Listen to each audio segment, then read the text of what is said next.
First and foremost, what is a PK? What is a PK? A PK is a preacher's kid, a pastor's daughter, minister's daughter, blah blah blah. So, and if you don't know, you know now. My dad is a pastor. I'm a preacher's kid. So, what are the things I've faced as a pastor's daughter? Let me put it like this: his church, like his branch, was in Agbo State, where we all stayed. So when I was about 5 years, I guess, or 6, then primary 1, my dad was transferred to Ede, and that's in Ocean State. So then my younger sister was less than 1. She was just born less than 1, less than. All wanted to move, but it's not that easy to just move from one state to another like that in Nigeria. So we stayed back while my dad went to the work of the Lord. So my dad was in Ede, Ocean State for 10-11 years while we were at home. So I'll be telling you guys how those 11 years, how it was. So when my dad was transferred to Ocean State, already big, growing up and all.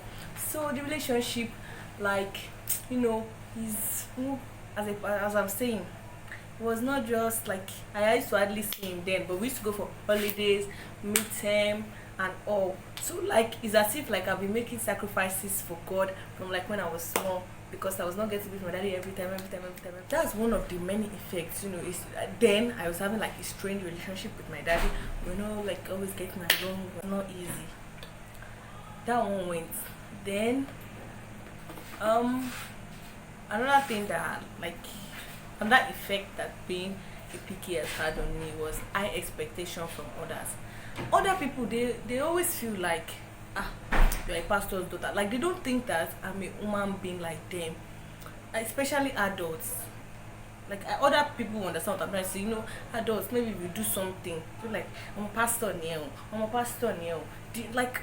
I extremely high expectations. Are allowed to make mistakes. People are always, just giving their own setting a higher standard. Yes, I know a person that should be a role model to other, but before being a PK, I'm a human being just like every other person.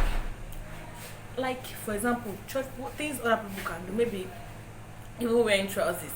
Say, the pastor wear. Funny enough, the church we attend, we're allowed to wear trousers, and my parents don't say anything wrong with that. My mom wears trousers, my dad is not against it. But people just keep, I'm not a saint actually.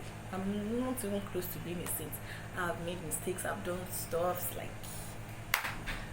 well, I'm the pastor's daughter, not the pastor. So, but I expectations from others. Well, I try my best to emulate my dad. I try my best to emulate God, and that's it. Especially, and another recent event was when I got my piercing. When I pierced my ear. The day I went to pierce this ear, I didn't tell anybody. I was going to buy something in the market that they have been wanting to do it since though. So when I got to the market that day, I bought I bought 2 store earrings, and I just I went to where I usually clean my nails, fix my nails. I wanted to fix my nails that day. So the lady does pierce, and she was like, Auntie Shay, I'm at FFPS or something. I was like, just do it. I just said, okay, just do it, and she just pierced my ear. So when I got my mom's staff room, the gown I bought that day, by my parents' standard, was okay. It was below my knee, or on my knee, or a little above my knee, I can't remember.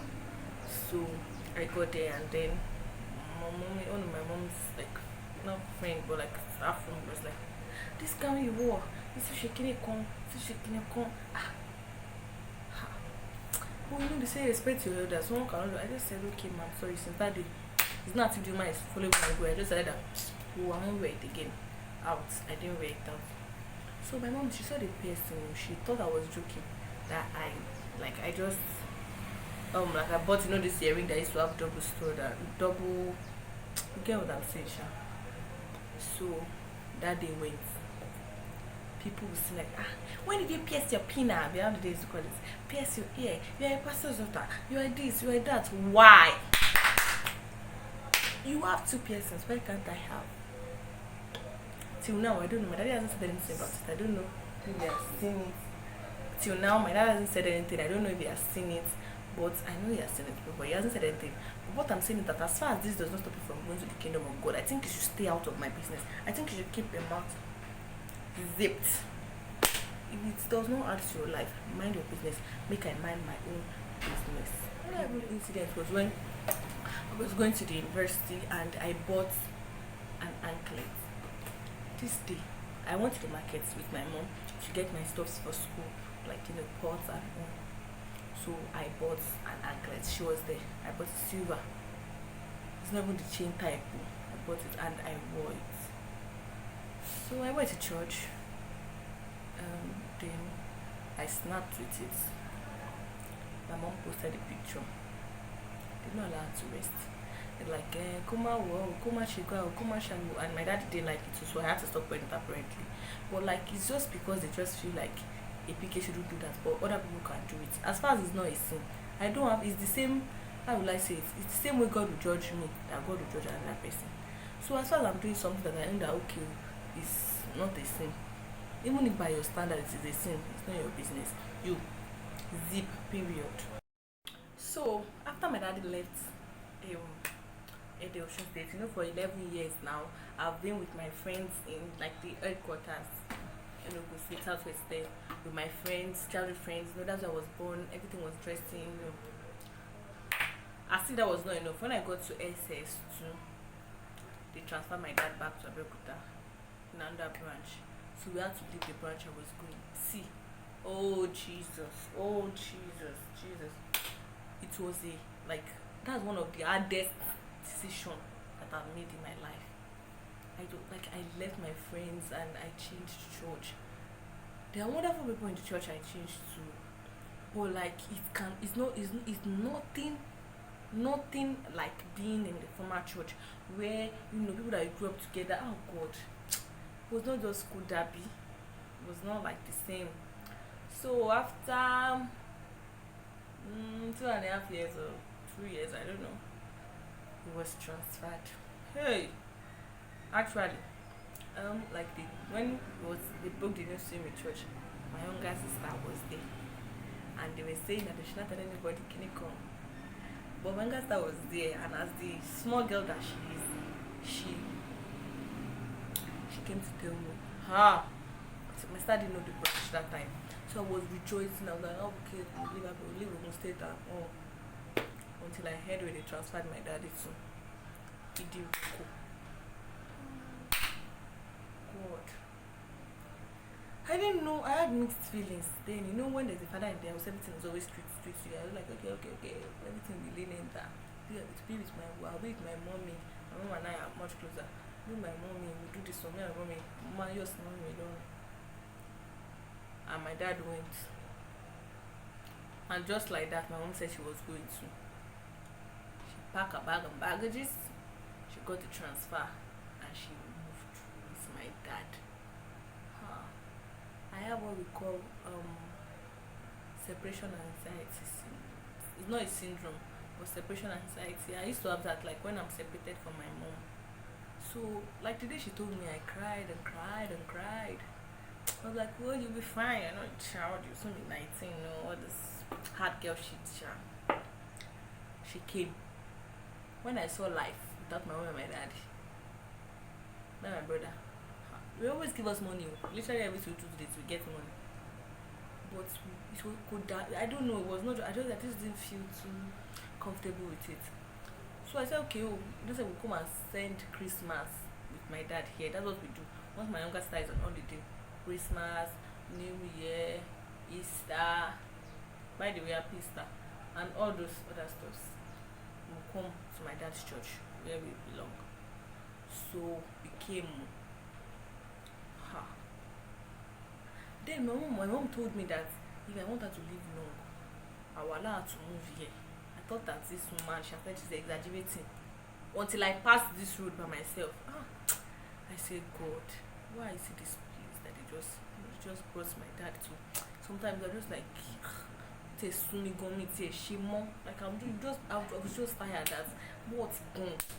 she pastor like just feel frustrated, but later on, no, I know it's for the greater good.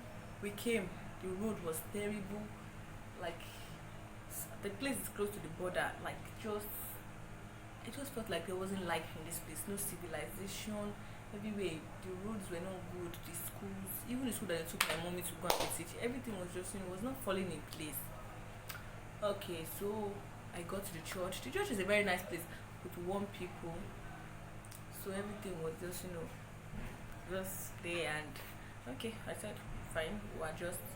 And with time, I adjusted. And we had picnic yesterday. There are so lovely people, there are sweet people.